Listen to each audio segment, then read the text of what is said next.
Hello and welcome, Yarn Besties. It is I, the Crafty Crocheter. So welcome to the second episode of Whipping It Up with the Crafty Crocheter. So in this episode, I'm going to show you how to make the easiest key lime angel food cake you'll ever taste.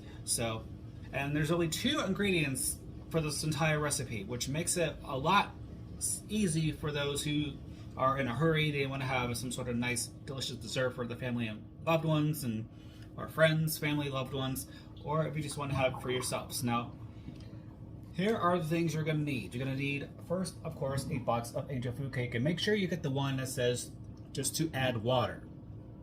That's important.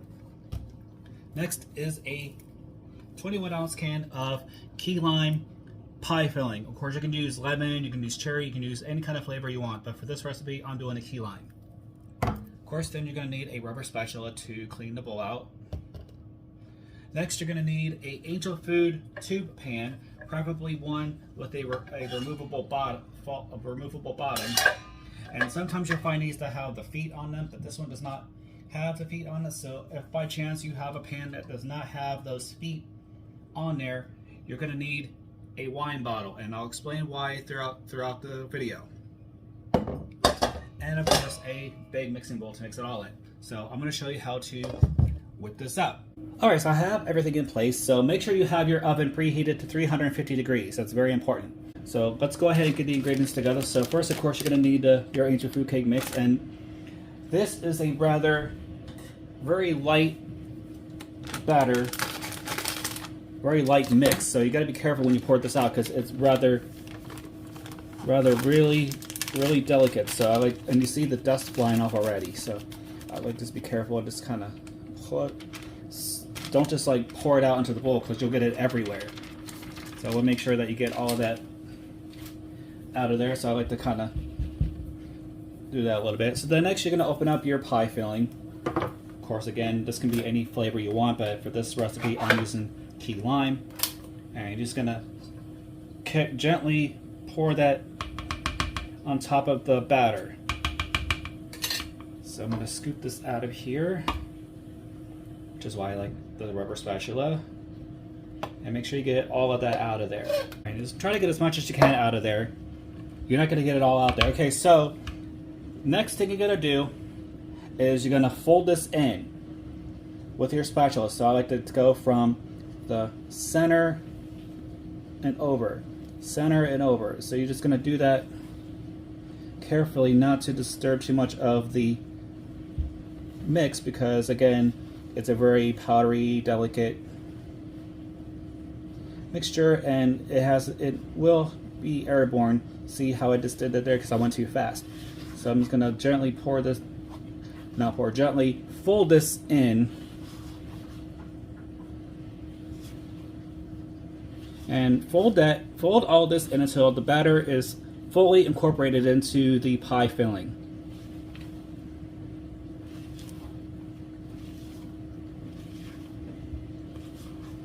Do from center that you can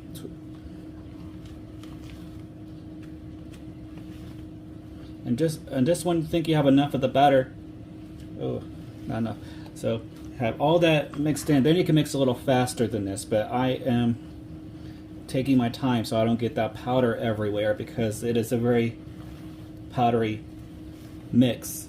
Now I can mix this a little faster because all the powder has been incorporated into the pie filling. I just want to make sure I get that all in there because you don't want to have any lumps or any kind of unmixed cake mix, because that would not taste very good. Alright, so I got that mixed enough. Alright, so I lined I lined a little baking sheet with foil because I want to make sure that when I pour the batter into the pan that it's not going to leak everywhere. So next thing, this is very important. Do not grease this pan at all, because if you do, as it bakes, it'll pull away from the side and then gravity will force it down.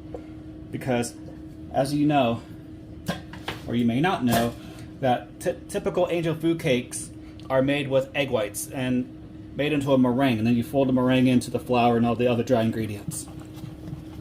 And if you disturb the air or you messed it up, then it's going to deflate. So keep that in mind. So next thing I'm going to do, bring my pan over here, and then I'm just going to carefully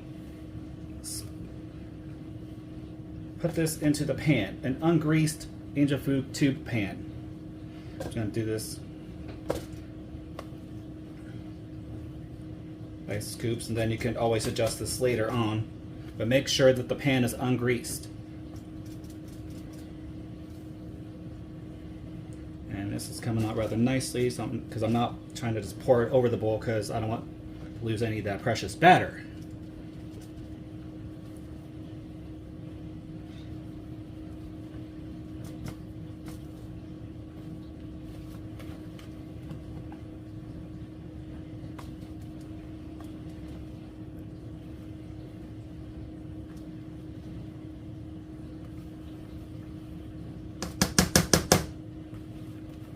And you want to be careful not to knock out too much of the air either, because if you do, then it'll prevent it from rising and holding its shape, and it'll deflate. I remember when I was growing up, my mom used to make cakes all the time, and she would say, don't jump up and down when the cake's in the oven, because if you do, then you'll knock out all the air, and then your cakes will fall. And I still do that every time I make a cake. So I try not to jump up and down or have any sudden movements or anything like that, any kind of shaking.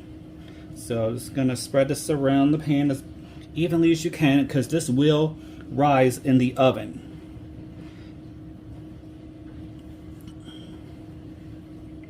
Alright, trying to get all that batter into the pan because I don't want to waste any of this. Alright, so that's as good as I'm going to get it. Alright, so then you're going to stick this in the oven, pre-baked 350-degree oven for 45 minutes, or until a wooden skewer inserted through the thickest part of the cake comes out clean. So I'm going to stick this into the oven, and then I'm going to show you what it looks like 45 minutes later. Alright, so 45 minutes later, I'm going to open the door and take a look and see if the cake is done.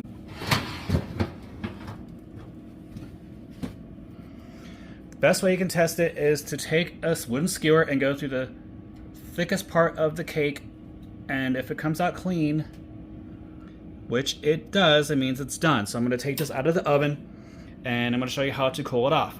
Alright, the cake is done, so now I'm going to show you how to cool this off. So now, here is why you need to have the wine bottle. So carefully with one hand, you're going to take your pan and then take the wine bottle and insert it into the hole on the bottom of the cake pan, and carefully turn this upside down. And if you've done this perfectly, it should not fall out. So see how it's kind of tilted right now on my end. So I'm going to take some paper towels, and I'm just going to adjust that around the inside of between the wine bottle and the pan, being careful to not burn myself because this pan just came out of the oven.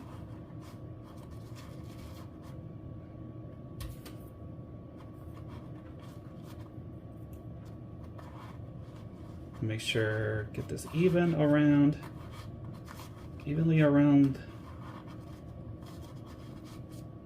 so that way it stays straight up and it's not going to move on us. Alright, so I have that in position, so you're going to let this cool for a couple hours and monitor it every now and again, so that way you know that you've done your job correctly and that the cake will stay in the pan and not fall out during the cooling process. And then I'm going to show you what it looks like when it's all cooled, and then we're going to separate it from the pan and put it into a serving dish. Alright, now that this cake has cooled enough to the touch, I'm going to go ahead and remove it from the pan. So I'm going to carefully lift this up.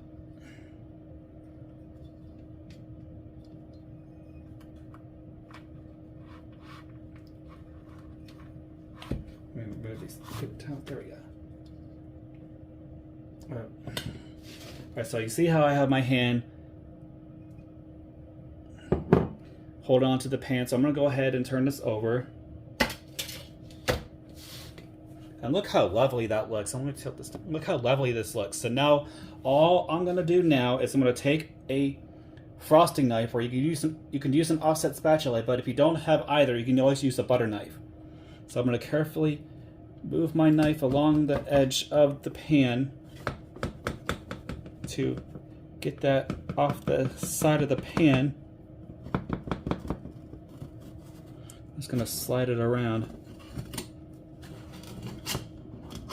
just so I know it's off the pan. So now I'm going to go ahead and remove this false bottom, and it should all come out in one piece.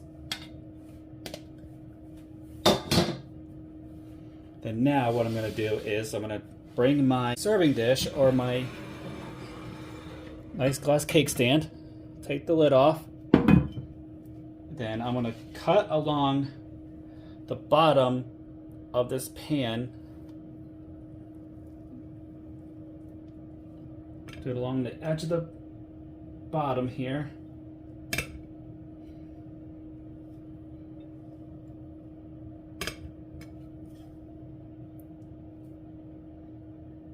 And then see if we can do it along the cone too, being as careful as I can be. Alright, so now what I'm going to do is I'm going to turn this, I'm going to take this cake pan and put it like this, and then carefully turn it upside down.